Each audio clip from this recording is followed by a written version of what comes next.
Bismillahirrahmanirrahim. Assalamualaikum warahmatullahi wabarakatuh. Perkenalkan, nama saya Azizatul Rahman dengan NIM 2030106007 dari kelas Tadris Biologi 3A. Nah, di sini kita akan membahas pelajaran tentang ekologi tumbuhan yang dimana dosen pengampunya yaitu Ibu Dwi Rini Kurnia Fitri. Di sini saya akan menjelaskan tentang populasi. Yang pertama, populasi lokal. Dalam situasi tertentu, sekelompok individu ada kemungkinan secara genetika terisolasi. Persilangan hanya memungkinkan terjadi di antara anggota kelompok itu sendiri. Kelompok organisme-organisme yang terisolasi tersebut biasanya disebut populasi lokal. Populasi lokal adalah merupakan unit dasar dalam proses evolusi. Pertukaran gen terjadi secara terus-menerus dalam waktu yang relatif lama, sehingga terjadi struktur gen yang khusus untuk kelompok tersebut dan akan berbeda dengan struktur gen populasi lokal lainnya, meski untuk spesies yang sama.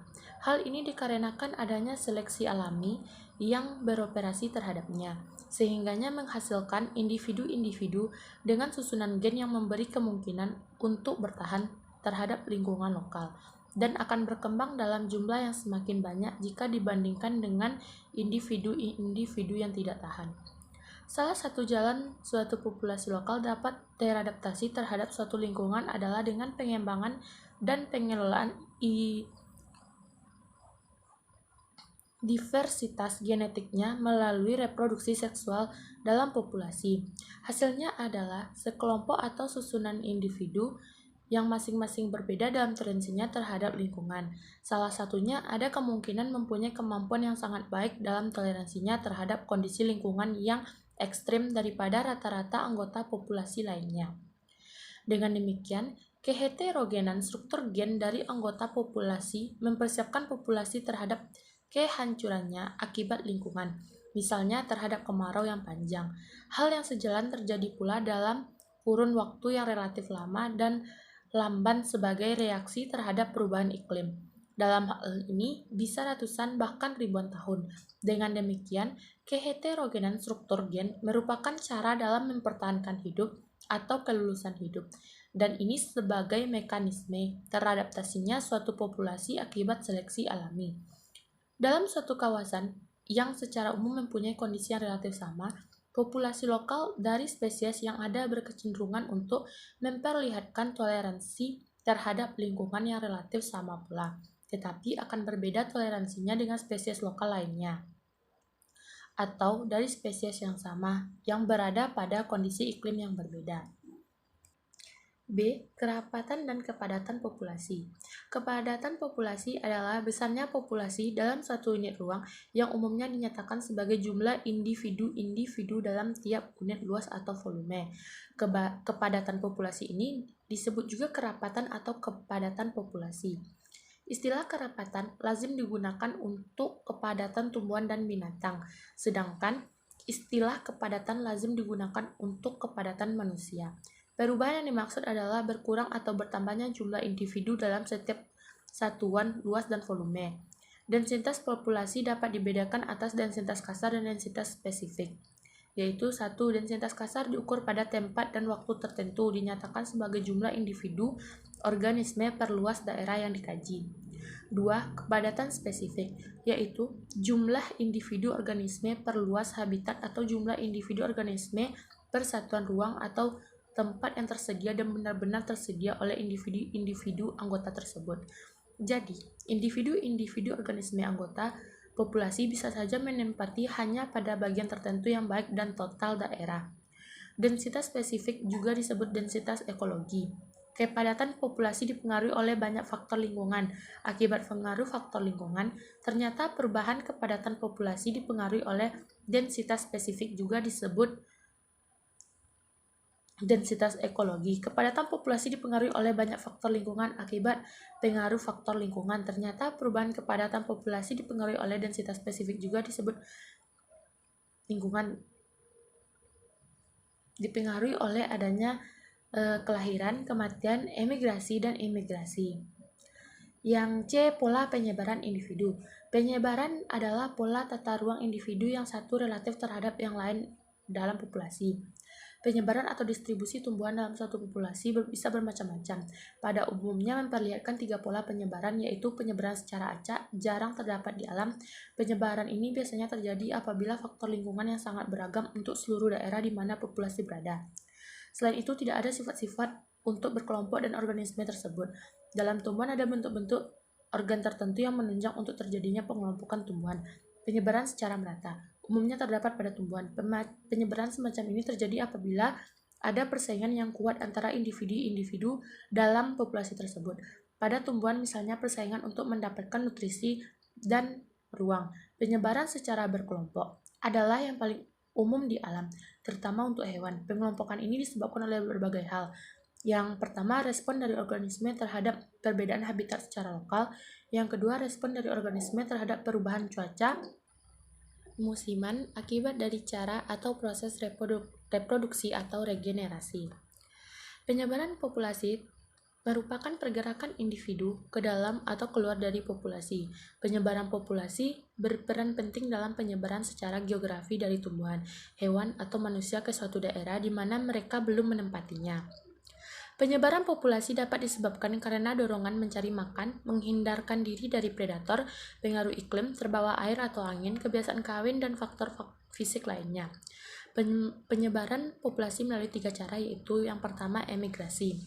Merupakan pola pergerakan individu keluar daerah populasinya ke tempat lain dan tinggal permanen di tempat barunya. Yang kedua, imigrasi merupakan pola penyebaran individu ke dalam suatu daerah populasi lain dan individu tersebut menetap di tempat baru. Yang ketiga, migrasi merupakan pola pergerakan individu ke dua arah, keluar dan masuk atau pergi dan datang secara periodik selama kondisi lingkungan tidak menguntungkan sehingga individu suatu populasi akan berpindah tempat. Migrasi ini dapat terjadi secara musiman atau tahunan. Penyebaran membantu natalitas dan mortalitas di dalam memberi wujud bentuk pertumbuhan dan kepadatan populasi. Di dalam kebanyakan kasus beberapa individu atau hasil-hasil reproduktifnya secara tetap meninggalkan atau memasuki populasi. Yang selanjutnya pembahasan kita yang D, susunan individu. Individu adalah satuan makhluk hidup yang merupakan struktur terkecil dari ikatan ekosistem tertentu. Individu juga dapat disebut dengan spesies makhluk hidup tunggal. Contohnya seorang manusia, seekor ikan, sebuah pohon mangga, sebatang pohon gaharu, sebatang pohon jati, sebatang pohon meranti, sebatang pohon ulin, dan seekor semut, dan lain-lain. Masa hidup. Ada 2 macam tabel hidup, bergantung lama hidupnya individu dalam populasi. Yang pertama, suatu tabel dinamis digunakan pengamat untuk mengikuti pertumbuhan dan perkecambahan pada waktu tertentu sampai semua individu mati. Yang kedua, tabel hidup statis. Tabel yang mengukur struktur umum suatu populasi untuk memperkirakan pola survival berbagai grup umur pada suatu populasi. Yang selanjutnya pembahasan kita itu tentang kurva kehidupan, yaitu adalah jumlah survivor pada tiap interval umur terhadap waktu akan menghasilkan suatu kurva survivorship.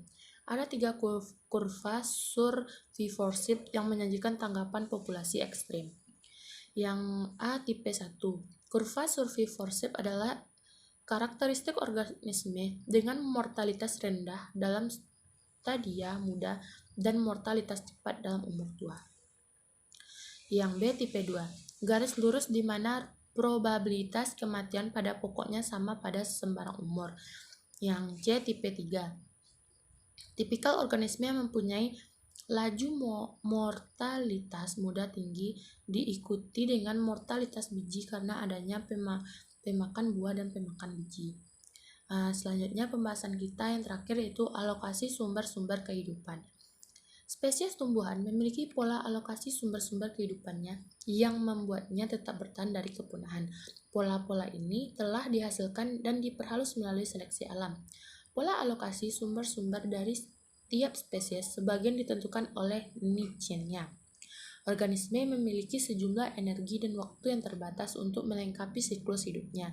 Waktunya sendiri tidak dialokasikan tetapi penting dalam perolehan energi fotosintetik dan dalam pemanfaatan energi untuk pemeliharaan.